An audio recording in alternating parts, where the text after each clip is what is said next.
lot to the lush valleys, the beautiful scenery, etc.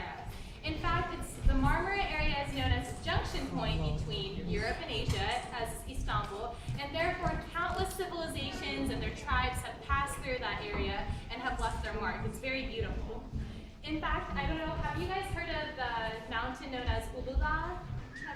There's a very famous song written about it in Turkey. It's one of the most popular, well-known mountains in Turkey, and it's known for its lush foothills. It's very beautiful in its fauna, flora, and it's very high. It's known as sort of like a smoky mountain.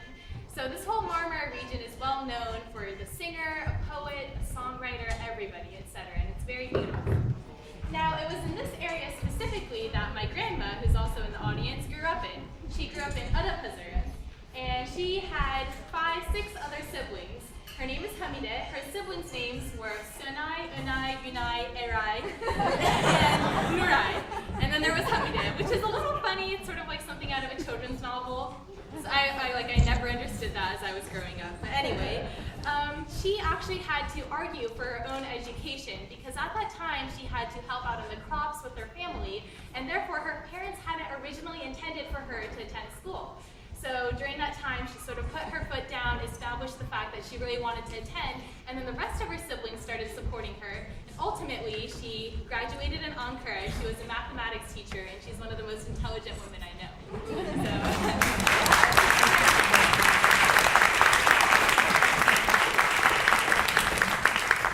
So back to the region, one of the most unique qualities about the region, as I sort of hinted at before, is the fact that it is incredibly diverse in the cultures that it pertains to. For example, there are very many Bosnian people there are Turkish people, Caucasians, Europeans, and there's the Georgian population. It's very diverse, and the fact that all of these cultures are living together shows that it's a very symbiotic relationship, and there's a lot of mutual appreciation that exists in that culture. Specifically, I want to talk a little bit about Georgian culture because that's where we're traveling to that area, and you might get to see some performances from there. Rana is on her way there. Specifically, in case you didn't know, Georgian culture is very beautiful and very intricate.